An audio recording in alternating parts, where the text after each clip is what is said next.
كلام الإمام العارف بالله الكتب الحبيب أبو بكر بن محمد بن عمر السقاف رضي الله عنه ونفعنا به وبأسراره في الدارين آمين. رضي الله عنكم. قراءة الفاتحة بمالك أو ملك، بمالك أو ملك. وفي يوم الجمعة 1 رجب الخير سنة 1368 هجرية سألنا سيدنا الحبيب رضي الله تعالى عنه ونفعني والمسلمين بعلومه آمين عن عمله في قراءة الفاتحة المعظمة. هل يقرأ مالك يوم الدين بإثبات ألف مالك أو يقرأ مالك بغير الألف؟ فقال رضي الله تعالى عنه وأرضاه: قد كنت أقرأ مالك أي بإثبات الألف، ولما في ليلة من الليالي جاءني واحد من سلفنا العلويين العارفين بالله في الليل فقام يصلي وكنت أصلي كذلك، ثم إنه أمرني أن أقرأ مالك بإثبات الألف في الركعة الأولى ومالك بغير ألف في الركعة الثانية، ثم سألت سيدنا: هكذا العمل في الصلاة، وإذا كان الإنسان خارج الصلاة فكيف العمل؟ فقال رضي الله عنه: يتخير الإنسان بين قراءة مالك أي بإثبات الألف أو مالك أي بحذف الألف، فإن كلتا القراءتين صحيحتان. ثم سألت: أما إذا كانت الصلاة رباعية فكيف يقرأ في الركعة الثالثة أو الرابعة؟ فقال رضي الله عنه: الذي حصل لي التنبيه عليه هو في الركعة الأولى والثانية، وأما الثالثة والرابعة فكذلك يتخير الإنسان بين القراءتين، يخير الإنسان بين القراءتين. ثم قال سيدنا: إني لما خرجت من جاوة إلى حضرموت وأنا صغير كنت أعرف قاعدة في القراءة التي تعلمتها في أرض جاوة، ولما وصلت إلى حضرموت حضرت عند الحبيب عبد الله بن عمر السقاف عم سيد الحبيب أبو بكر، وقال لي: اقرأ، فامتنعت من القراءة أولا، ثم كلفوني فقرأت بالقاعدة والصوت الذي أعرفه من جاوة، فنهاني الوالد العارف عن تلك القاعدة، فقلت: كيف أقرأ؟ فقرأ عمي الحبيب قبلي، ثم قال لي: اتبع هذه القاعدة وهي قراءة السلف. اتبع هذه القاعدة. اتبع هذه القاعدة وهي قراءة السلف، وهكذا كانوا أهلنا وأسلافنا يربوننا، إلى آخر ما قال رضي الله عنه.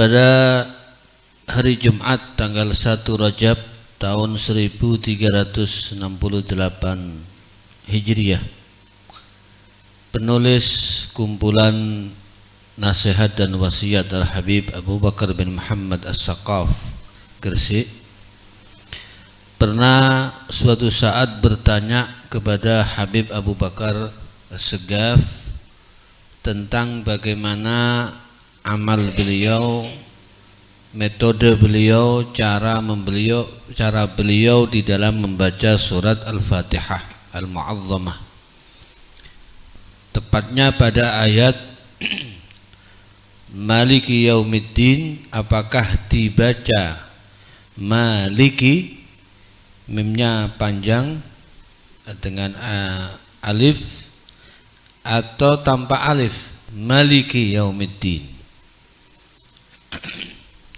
Maka Al-Habib Abu Bakar beliau menjawab, saya dulu membaca itu dengan alif mimnya, Maliki Yaumiddin, dengan isbatil alif. Pada suatu malam, kata Habib Abu Bakar, saya didatangi, ihtimal ini dalam mimpi, didatangi salah seorang dari salaf saya al-alawiyin, salah seorang yang arifin billah, namun tidak disebut namanya oleh beliau, di mana salaf beliau yang datang ini salat dan Al-Habib Abu Bakar bin Muhammad As-Sagaf mengikuti sholat juga di belakangnya. Jadi orang ini sholat dalam mimpinya, ihtimal seperti itu ya, imma yaqadatan wa imma manaman, bisa saja ini dalam keadaan terjaga atau dalam keadaan mimpi. Orang ini sholat, kemudian Al-Habib Abu Bakar bin Muhammad As-Sagaf mengikuti sholat di belakangnya. Kemudian orang ini berkata kepada Al-Habib Abu Bakar, salaf beliau ini tadi memerintahkan saya, kata Al-Habib Abu Bakar, kalau sholat membaca surat Al-Fatihah, rakaat pertama dibaca dengan alif mimnya, Maliki Yaumiddin. Adapun pada rakaat kedua dibaca tanpa alif, Maliki Yaumiddin. Kemudian penulis ini berkata kepada Al-Habib Abu Bakar, nah, ini kan kalau di dalam sholat, kalau orang baca Fatihah di luar sholat bagaimana? Jawabannya Al-Habib Abu Bakar, kalau di luar sholat silahkan memilih. Yatakhayyarul insan baina qiraati Maliki bi itsbatil alif au Maliki ay bi hadzfil alif. Fa inna kiltal qiraatain sahihatan. Maka boleh milih kalau di luar sholat, mau baca Maliki atau Maliki Yaumiddin. Kemudian diteruskan pertanyaannya. Nah, itu yang satu rakaat di rakaat pertama Maliki, di rakaat yang kedua Maliki, itu kalau 2 rakaat. Lah kalau sholatnya rubaiyah, 4 rakaat seperti zuhur, isya, asar, isya, ini bagaimana? Maka Al-Habib Abu Bakar radhiyallahu an menjawab, yang saya dapatkan adalah saya diingatkan pokoknya rakaat pertama Maliki panjang, rakaat kedua Maliki pendek. Berarti rakaat ketiga dan keempat orang itu boleh milih, terserah mau dibaca panjang Maliki atau dibaca pendek Maliki Yaumiddin. Jadi ini caranya beliau membaca surat Al-Fatihah. Jadi kesimpulannya, kalau sebenarnya dua-duanya sama-sama benar qiraahnya.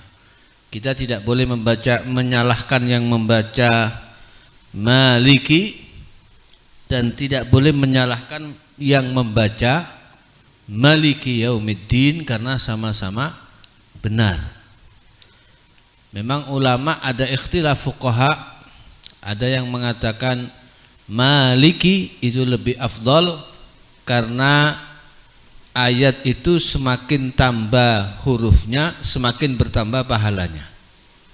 Kalau dibaca Maliki, mimnya pakai alif kan hurufnya bertambah, berarti pahalanya bertambah.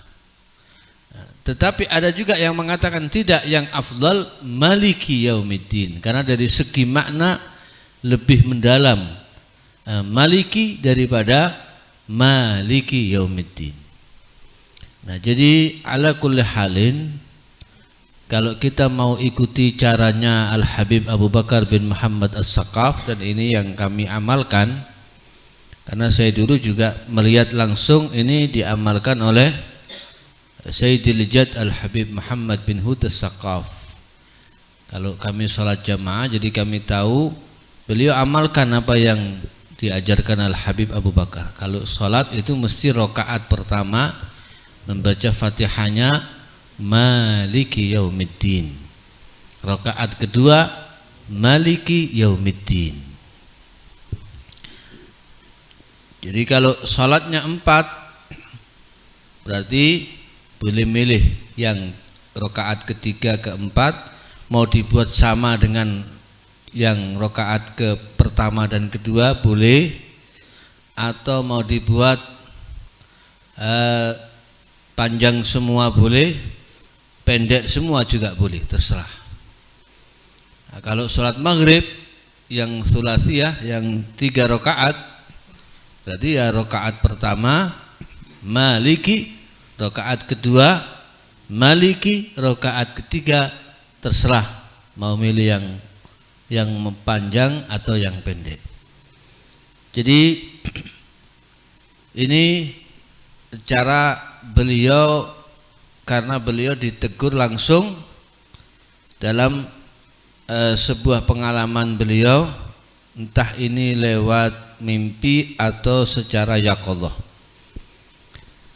Kemudian Al-Habib Abu Bakar bin Muhammad As-Saggaf berkata, ketika saya masih kecil baru dari Jawa ke Hadramaut, saya sudah sebelumnya mempelajari kaidah cara membaca Al-Quran di Jawa, karena beliau kan lahirnya di Besuki. Jadi beliau sejak kecil sudah mempelajari kaidah cara membaca Al-Quran. Ketika sampai di Hadramaut, di hadapan pamannya beliau Al-Habib Abdullah bin Umar As-Saggaf, yang sekaligus syekh tarbiyahnya, yang mengantarkan beliau ke Al-Habib Ali bin Muhammad Al-Habsyi, dites, disuruh baca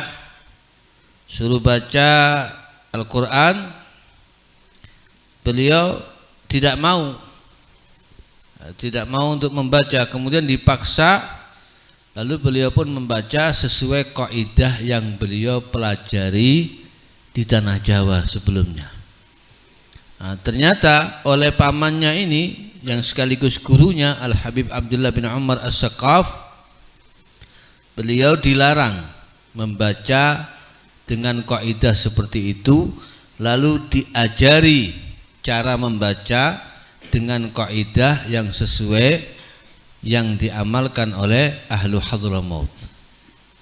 Nah, kemudian dikatakan beginilah qiraahnya salaf kita, dan para, kata Al-Habib Abu Bakar, leluhur kami, salaf kami demikian caranya mendidik kami, sampai urusan yang remeh qiraah, urusan qiraah saja itu juga dijadikan satu perhatian. Nah, jadi karena supaya persis dengan apa yang diamalkan oleh salafnya.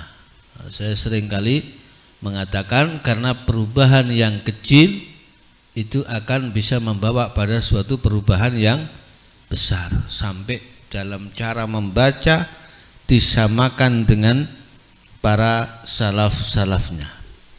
Nah, demikian, mudah-mudahan ini menjadi ilmu yang bermanfaat untuk kita, menambah khazanah pengetahuan kita, dan kita mendapat keberkahan Al-Habibul Imam Al-Qutub Abu Bakar bin Muhammad As-Saqqaf. Amin ya rabbal alamin. Wallahu ta'ala a'lam wa ahkam.